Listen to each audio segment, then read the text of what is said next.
Locked On Podcast Network presents Locked On Sports Today.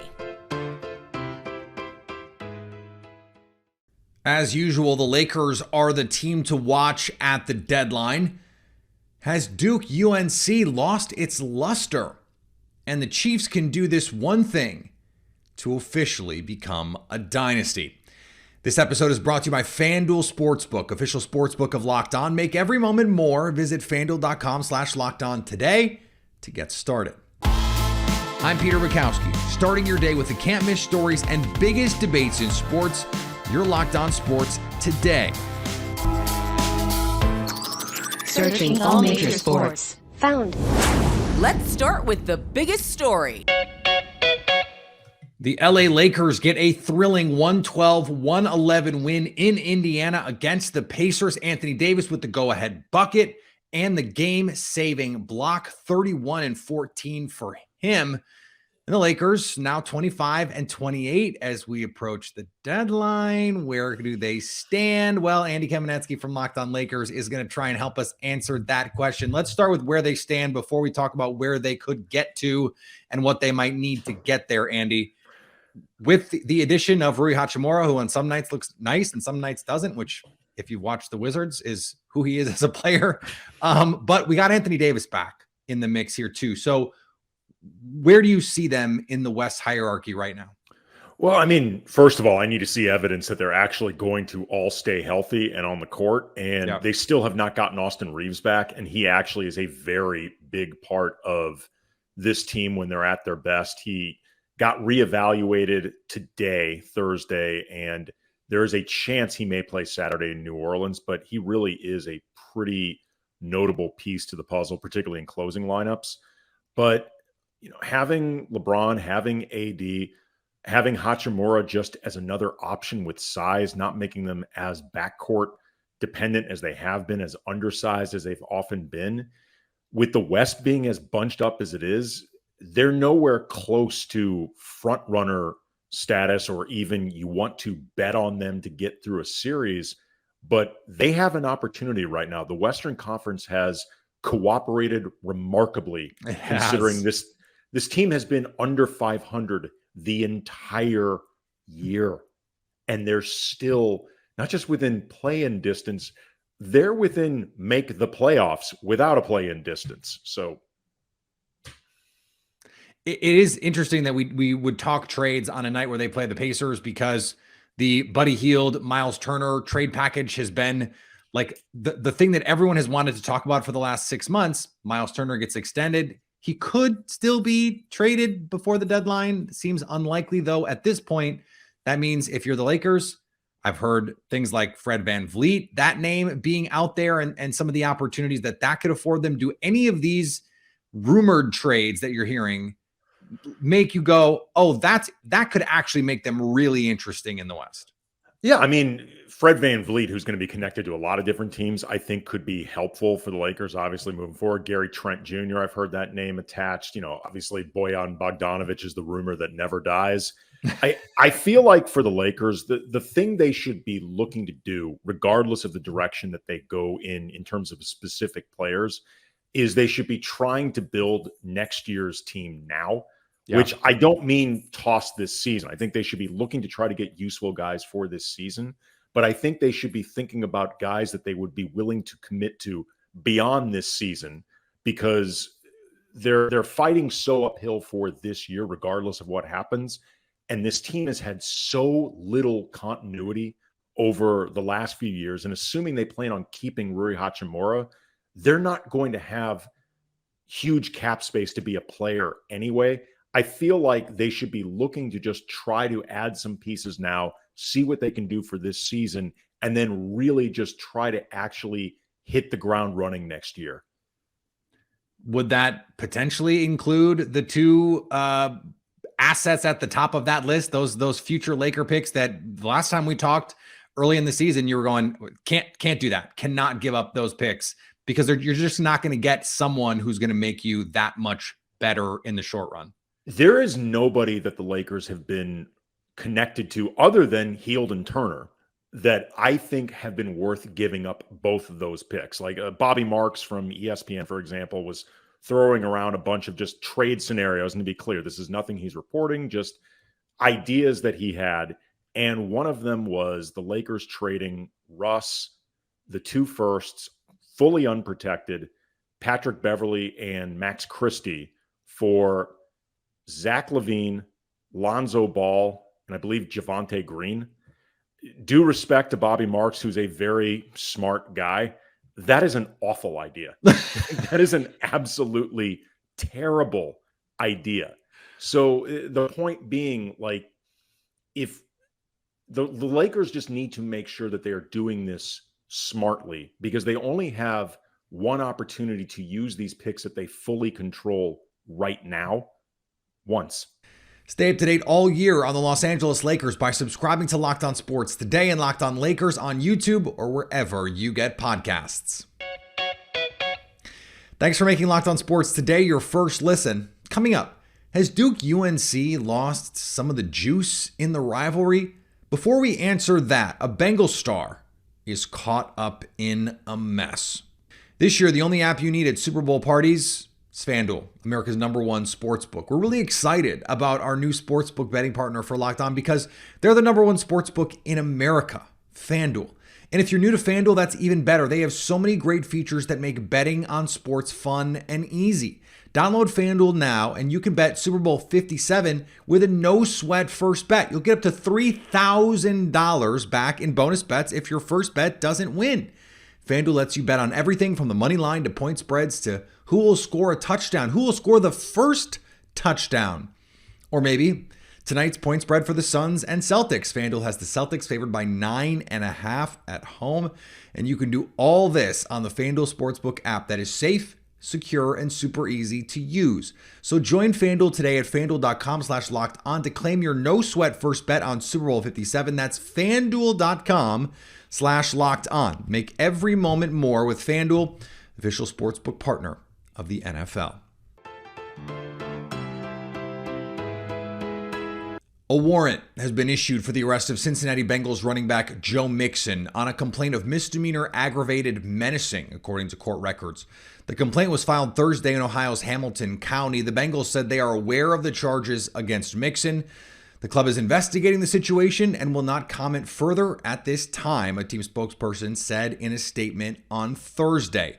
According to the warrant, Mixon allegedly pointed a gun at an individual on January 21st and said the person should be popped in the face. Mixon, unfortunately, has a history as he was arrested for misdemeanor assault when he punched a woman while attending Oklahoma in 2014. Las Vegas Raiders quarterback Derek Carr said he has no intention of extending the February 15th trigger date on his contract to give the team additional time to resolve his contract situation. Speaking during the Pro Bowl game skills competition, Carr said he will not agree to amend the date by which more than $40 million in guarantees kick in, increasing the likelihood he'll be released by the team. Carr maintained that he and his representatives would still like to be authorized to speak to potential trade partners, but the Raiders have not yet granted that permission. Carr has a no-trade clause in his contract and said he would use it if he deemed it necessary. In the association, the Chicago Bulls got a much-needed win over the Charlotte Hornets.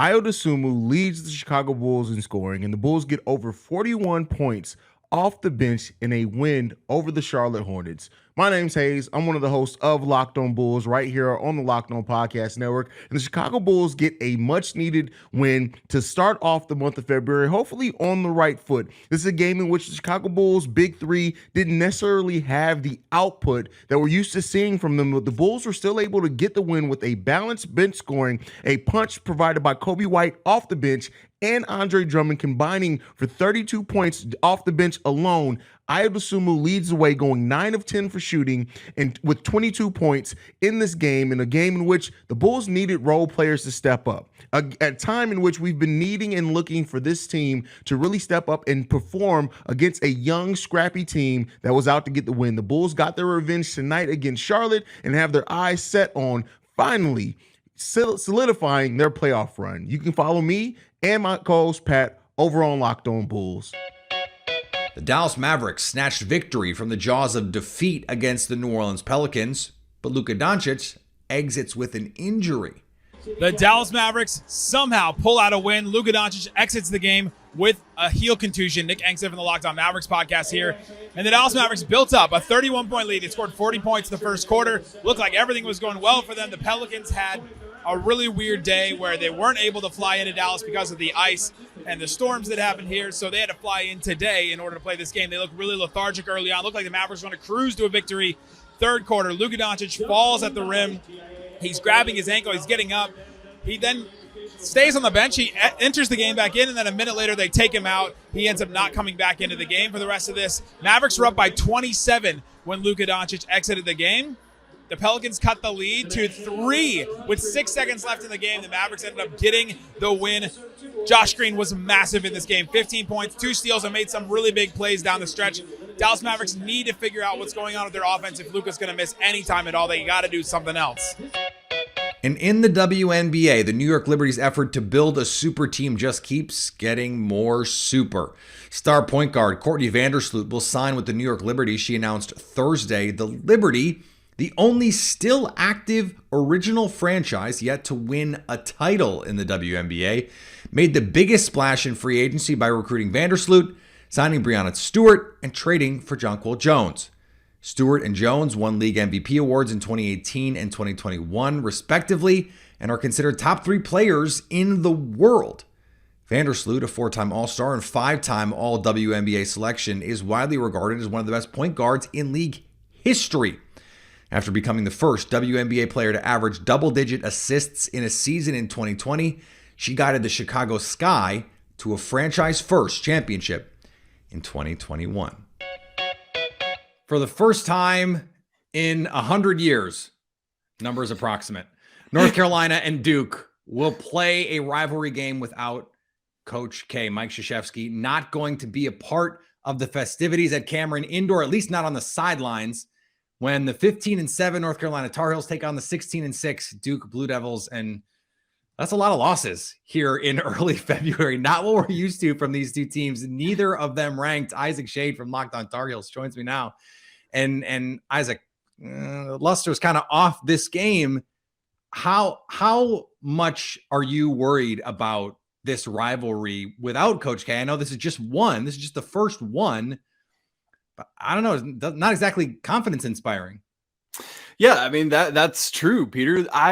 I'm not worried about the rivalry. I think Coach Shire is going to be extremely successful at Duke. I think Coach Davis, as we've already seen from year one, is going to be extremely successful at North Carolina, albeit not necessarily a great regular season either of these first 2 years for Hubert Davis. I mean, clearly, nationally, the luster is still on it. There are 6 games on Saturday between ranked opponents, meaning just shy of half of the top 25.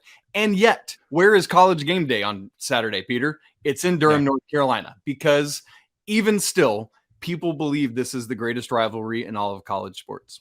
It's not even the best game in the ACC. That would be Clemson-Miami. That's the funny thing. That's absolutely right. Here they are. And so, you mentioned the coaches there. And this is a rivalry that has over the years been driven by the coaches. And the dynamic can change because of those coaches, because they drive it. Like the Syracuse-Georgetown rivalry has changed for those same reasons. How do you think it will have to evolve here to make it continue to be a compelling product? Well, that's part of what made it so special, is that for a lot of people, Coach K was such a polarizing figure. Right. You love him or you hate him. There just is no in between. Meanwhile, you got Roy Williams over there, shucksing it half the time, and Dean Smith being the elder statesman that he was. And you kind of have a different vibe now, because both Hubert Davis and John Shire are widely regarded as two just congenial men, And so I think there's going to have to be something new to paint a similar captivating picture for this rivalry, because there's not the guy at the top of the Duke pyramid that people look at now and is like, it's John Shire's a just kind of nice guy, right? And so what drives that? Does it continue to be how good both these programs are? For example, you talked about neither of them being ranked. This is the third time in the last 3 years that they've met with both of them not being ranked. Prior to that, Peter, you ready for this? The last time that happened, February 27th of 1960. No way. I'm deadly serious. What I'm hearing from you, Isaac, is that instead of John Shire, the former Duke player that Duke should have hired as JJ Redick. Yes. Oh, that immediately puts like Christian Laettner or something like that, right? Like, can you imagine if Grayson Allen's the guy on the sideline? People are losing their minds with this, but that's just not what it is. And so who becomes kind of that linchpin that drives this thing? And in an era where we have the transfer portal and players moving around, it's not, there's not the rivalries between the players, because it's so much more now about the names on the front than on the back. Stay up to date all year on the North Carolina Tar Heels by subscribing to Locked On Sports today and Locked On Tar Heels on YouTube or wherever you get your podcasts. You can also keep up with everything going on in college basketball with Locked On College Basketball. You guessed it, everywhere you get podcasts. Coming up, if the Chiefs do this one thing, they will be a dynasty. Patrick Mahomes and the Chiefs, they just win. They're one win away from yet another Super Bowl ring. Brian Peacock and Matt Williamson discussed their status as a dynasty on the latest Peacock and Williamson. The word dynasty isn't, defined. If you win X amount next year's, you're a dynasty. I've been asked, are the Chiefs a dynasty? And I'm leaning towards yes, especially if they win next Sunday. I mean, multiple titles is key in a short amount of time, and you could project out. I kind of look at it as a decade or a 10-year period. If you're winning multiple titles in a 10-year period, you're always in the playoffs. That's a dynastic run. Me too. I mean, 5 straight championship appearances to me is pretty darn close to a dynasty, as long as you mix in a Super Bowl or 2. Like, I won't say the Bills go into the Super Bowl 4 years in a row as a dynasty, though, because you got to at least win 1 or 2 in that stretch. I mean, you got to have some rings, you know what I mean? Mm-hmm. But I think this is a dynasty. Yeah. If I would say criteria for dynasty, number 1, multiple rings. Okay. So if they don't win Sunday, we can't yet say dynasty, but they might be back next year. I mean, they're not going away. Yeah. All Patrick Mahomes knows is going to the conference title game. Since 2018, they've been to every single AFC championship game. If not for a Dee Ford offsides penalty, they could have an extra Super Bowl title. This has been Patriots-like, but maybe even more impressive than any 5-year stretch the Patriots had, because you go back to the early 2000s, they didn't have to contend with Joe Burrow level teams, Josh Allen, Trevor Lawrence even. It was Peyton Manning and a traveling cast of characters in the AFC, even the NFC. It just wasn't the same as the league is now. The talent wasn't the same. The teams weren't the same. They weren't as good. And so what we're seeing now from the Kansas City Chiefs, appreciate it. Understand that this level of greatness has not been sustained very many times, if frankly ever, in the modern era like this, especially if they win the Super Bowl. And here's the best part, they're not done. There's no reason to think they're not going to just continue to do this, to just go to the AFC Championship game every year, because guess what? That's what Andy Reid does. All he does is go to conference championship games. And in Philadelphia, coincidentally, the team he is playing in the Super Bowl next week, they did not win as many of those NFC championship games, but they went seemingly every year at one point. Now he has Patrick Mahomes. No disrespect to Donovan McNabb or Brian Westbrook or any of those players in Philadelphia. This is different. And this dynasty, which if they win, it will absolutely be, could only get bigger. And finally, new Houston Texans head coach DeMeco Ryans isn't wasting any time creating rivals. When asked about the Denver Broncos' interest in hiring him before he ultimately went to Houston, Ryan said, "It wasn't a difficult decision to come to H-Town. It was very easy." Interestingly enough, the Broncos are listed as an opponent for the Texans, though it will be in Houston. Still, it seems as though he'd rather build up the team that drafted him instead of dealing with Mr. Unlimited. Can't say I blame him. Thanks for making Locked On Sports Today your first listen. Now go find your favorite team's Locked On podcast and make them your second listen. Coming up Monday, what can we expect from the Super Bowl? So at least until tomorrow, stay Locked On Sports Today. Locked On Podcast Network presents Locked On Sports Today. For more episodes of Locked On Sports Today, go to our video on demand. Click on Sports at the top of your screen. There, you'll find past episodes of Locked On Sports Today, plus other Locked On shows on demand.